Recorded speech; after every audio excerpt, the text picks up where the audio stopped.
El corazón delator, de Edgar Allan Poe. Es cierto, estaba inquieto. Llevaba meses terriblemente inquieto y soy de disposición exaltada, o muy exaltada. Pero, ¿por qué decir que estoy loco? La enfermedad había aguzado mis sentidos. No los había anulado ni los había embotado. Por encima de todo me había afinado el sentido del oído. Me parecía oír todas las cosas del cielo y de la tierra, y también muchas cosas del infierno. ¿Cómo entonces voy a estar loco? Escuchad y observad cuán saludable es mi ánimo y con qué tranquilidad soy capaz de narrar toda la historia. Sería arduo determinar cómo penetró la idea en mi cerebro, pero una vez concebida, me persiguió día y noche. Propósito no había ninguno, pasión ninguna. Tenía cariño al viejo, nunca me había hecho daño, jamás me había insultado. Su riqueza no me interesaba. Creo que fue su ojo lo que me perturbó. Sí, eso fue.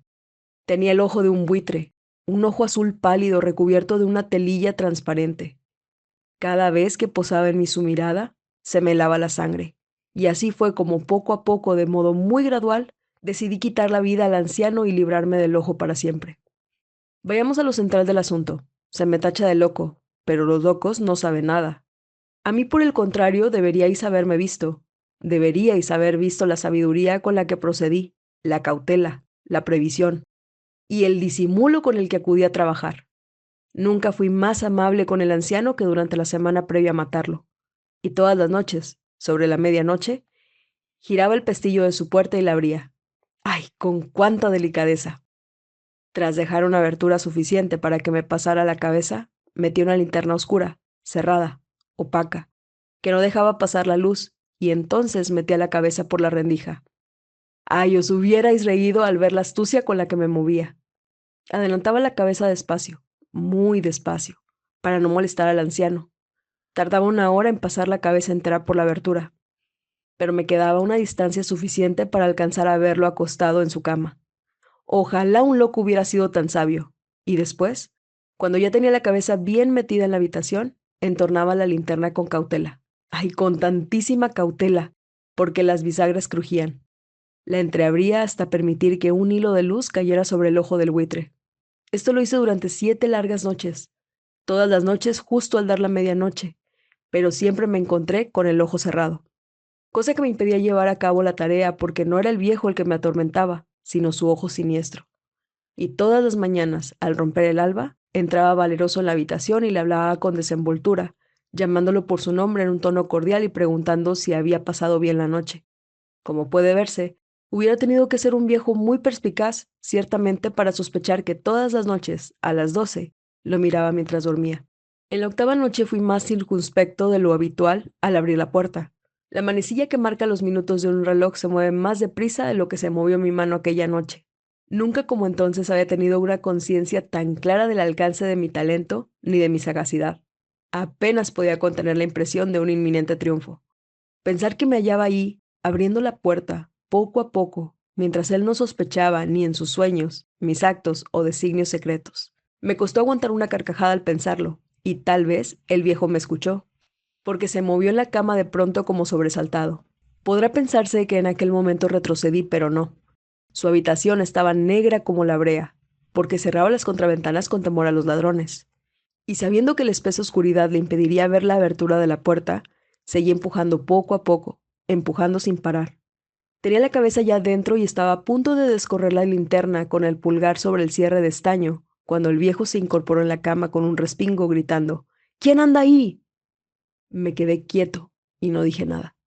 Durante una hora entera no moví un músculo, pero en todo ese tiempo no lo oí recostarse de nuevo. Seguía sentado en la cama, escuchando con atención, tal como había hecho yo noche tras noche agazapado tras la pared, oyendo hasta el lúgubre tic-tac de los escarabajos que correteaban por la casa. En ese momento me llegó un ruidillo desde la cama y supe que era un gemido de terror mortal. No era un grito de dolor o de pena, ni mucho menos, sino el sollozo ahogado que surge del fondo de un alma sobrecogida de espanto. Conocía bien el sonido. ¿Cuántas noches a medianoche, cuando el mundo entero dormía, había brotado el mismo gemido de mi propio pecho, aumentando con su eco atroz los terrores que me distraían? Por eso digo que lo sabía bien. Sabía lo que estaba padeciendo el anciano y le compadecí, pero me reí para mis adentros. Sabía que había estado despierto desde aquel primer ruido leve, cuando se había incorporado en la cama. Los temores se le habían ido acumulando desde entonces. Entretanto, había intentado convencerse de que eran miedos ridículos, sin lograrlo. Se había estado diciendo a sí mismo, no es más que el viento, la chimenea o quizá un ratón atravesando la habitación. O, ¿habrá sido un grillo que haya cantado una sola vez? Sí, el viejo había estado intentando consolarse con aquellas conjeturas, pero todo en vano, todo inútil. La muerte, al rondarle, le había envuelto en su manto negro, dejando a la víctima incapaz de moverse, y la influencia tétrica de aquella sombra invisible fue lo que le hizo presentir, aunque no lo hubiera visto ni oído, la presencia de mi cabeza dentro de la habitación. Tras haber esperado un rato largo, con mucha paciencia, sin haberlo oído recostarse, decidí abrir una rendija pequeña, un resquicio diminuto, en la linterna. Así lo hice. Abrí con un sigilo tan callado que cuesta imaginarlo, hasta que por fin un haz de luz tenue, fino como el hilo de la araña, brotó de la linterna y cayó sobre el ojo del buitre. Estaba bien abierto, abierto de par en par, y mientras lo miraba me puse furioso. Lo veía con perfecta nitidez, el iris de un azul apagado, cubierto por un horrible velo que me daba escalofríos, helándome hasta el tuétano. Pero no pude ver nada más del rostro ni del cuerpo del anciano, ya que había dirigido el rayo, como por instinto, precisamente sobre aquel lugar maldito. Y no vengo sosteniendo que lo que se confunde con la locura no es más que una agudeza excesiva de los sentidos. En aquel momento, digo, me llegó a los oídos un repiqueteo sordo y veloz, como el que haría un reloj envuelto en algodón. Aquel sonido también lo conocía bien. Era el latido del corazón del anciano. Y acrecentó mi furia, como el redoble de un tambor estimula el coraje del soldado. Pero todavía me contuve y guardé silencio, apenas si respiraba. Con la linterna aún entre las manos, sin moverla, procuré mantener el pulso firme para seguir apuntando la luz hacia el ojo. Mientras tanto, el tamborileo infernal del corazón iba en aumento. Sonaba cada vez más deprisa, y cada vez más fuerte, traqueteando sin parar. El espanto del anciano debía de ser tremendo. Retumbaba, digo, cada vez más por toda la habitación. Recordemos que he admitido ser inquieto por naturaleza y aquello me puso nervioso. A altas horas de la noche, abrumado por el pavoroso silencio de aquel viejo caserón, un sonido tan singular como aquel me desazonaba tanto que sentí un terror insuperable. Sin embargo, logré contenerme durante varios minutos más y seguí sin moverme. Pero la pulsación sonaba cada vez más fuerte. ¡Más fuerte! Pensé que aquel corazón iba a estallar en cualquier momento. Y entonces, otra preocupación se apoderó de mí. El ruido lo acabaría oyendo un vecino. Aquello me hizo decidir que la hora del viejo había llegado. Con un fuerte alarido abrí la linterna del todo y entré de un salto a la habitación. El viejo gritó una sola vez. Me bastó un instante para arrojarlo al suelo y echarle encima el pesado colchón. Sonreí, satisfecho de haber logrado consumar la tarea. Durante largos minutos el corazón siguió latiendo con un pulso sordo, pero no me inquieté, pues nadie lo oiría a través de las paredes. Al final el ruido cesó. El viejo había muerto. Levanté el colchón y examiné el cuerpo. Sí, estaba frío como una piedra, difunto al fin. Le puse la mano sobre el corazón y dejé pasar varios minutos. No había latido alguno. Estaba bien muerto. Su ojo ya no me incordiaría más. Si todavía puede pensar alguno que estoy loco, dejará de hacerlo cuando sepa las sabias precauciones que tomé para ocultar el cuerpo. Avanzaba la noche y procuré trabajar a prisa, pero en silencio. En primer lugar, desmembré el cadáver.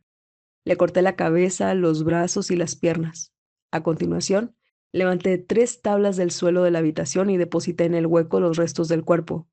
Volví a poner los maderos en su sitio, con tal destreza y tal astucia que ningún ojo humano, ni siquiera el suyo, podría haber advertido algo. No quedó nada que hubiera que lavar, ni mancha alguna, ni rastros de sangre. Mi cautela había impedido nada semejante. Un barreño me había servido bien. ¡Ah, qué inteligencia la mía! Cuando terminé con estas tareas eran las 4 de la madrugada, pero la noche estaba oscura como la medianoche. Cuando el reloj daba la hora, alguien llamó a la puerta. Bajé a abrir con toda tranquilidad. ¿Qué había de temer? Entraron 3 hombres que se presentaron con perfectos modales como oficiales de la policía. Un vecino había oído un chillido durante la noche, por lo que se sospechaba que hubiera podido cometerse un crimen. Al presentarse esta información en la comisaría, se había designado a aquellos 3 agentes para registrar el lugar. Sonreí. ¿Qué había de temer? Di la bienvenida a los caballeros y les expliqué que el grito lo había dado yo mientras soñaba. El anciano dueño de la casa, mencioné de pasada, estaba pasando una temporada en el campo.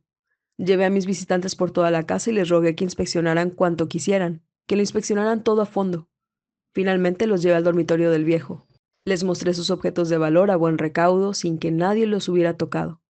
Feliz de saber que podía confiar en mi argucia, traje unas sillas a la habitación y les rogué que se sentaran a descansar de sus labores policiales.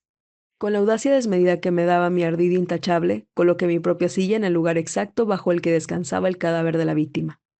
Los agentes estaban satisfechos, mi conducta los había convencido. Por mi parte, estaba perfectamente cómodo. Se sentaron en las sillas y respondí feliz a sus preguntas intercaladas en su charla sobre asuntos triviales. Inesperadamente, sin embargo, me sentí palidecer y deseé que se fueran. Pero ellos seguían sentados en sus sillas, parloteando como si tal cosa mientras comenzaba a dolerme la cabeza y notaba un zumbido en los oídos, una resonancia que se iba haciendo notar, multiplicada por un eco cada vez más intenso. Hablé en voz alta sin reparos para intentar librarme de aquella molestia, pero siguió igual, un pálpito claro y marcado, hasta que al fin descubrí que aquella resonancia no estaba en mis oídos. Sin duda entonces me puse verdaderamente pálido, pero hablé con aún más soltura y alzando la voz. Impasible a mis afanes, el ruido iba en aumento. ¿Qué podía hacer yo? Era un repiqueteo sordo y veloz, como el de un reloj envuelto en algodón. Tomé aire porque me parecía que me costaba respirar, pero los policías no parecían haber oído nada. Hablé más deprisa, con más vehemencia, mientras el ruido sonaba cada vez más alto. Me puse en pie y discutí sobre nimiedades a voces y con gestos exagerados. Pero el ruido sonaba cada vez más alto. ¿Por qué no se habrían ido ya? Caminé de un lado a otro dando grandes zancadas, como furioso por los comentarios de los policías, pero el ruido sonaba cada vez más alto. Santo Dios, ¿qué podía hacer yo? Solté espumarajos, desatiné, maldije. Agarré la silla en la que había estado sentado y la arrastré sobre las tablas del suelo, pero el ruido ahogaba todas las voces y cada vez sonaba más alto. Más, más y más alto. Los hombres seguían con su plácida charla y sonreían como si tal cosa. ¿Era posible que no hubieran oído nada? Dios Todopoderoso, no, no. Por supuesto que lo oían y que sospechaban de mí. Lo sabían todo y se estaban burlando de mi espanto. Fue lo que pensé entonces, y es lo que pienso todavía. Pero cualquier cosa era mejor que aquella agonía. Cualquier cosa sería más tolerable que aquella burla. No podía seguir soportando aquellas sonrisas hipócritas. Tenía que decidirme, gritar o morir. Y el ruido no dejaba de sonar. Oídlo cada vez más alto, más y más alto. Malvados, chillé. Dejad ya de fingir, confieso que fui yo. Levantad los tablones del suelo. Es aquí, aquí, donde suenan los atroces latidos de su corazón.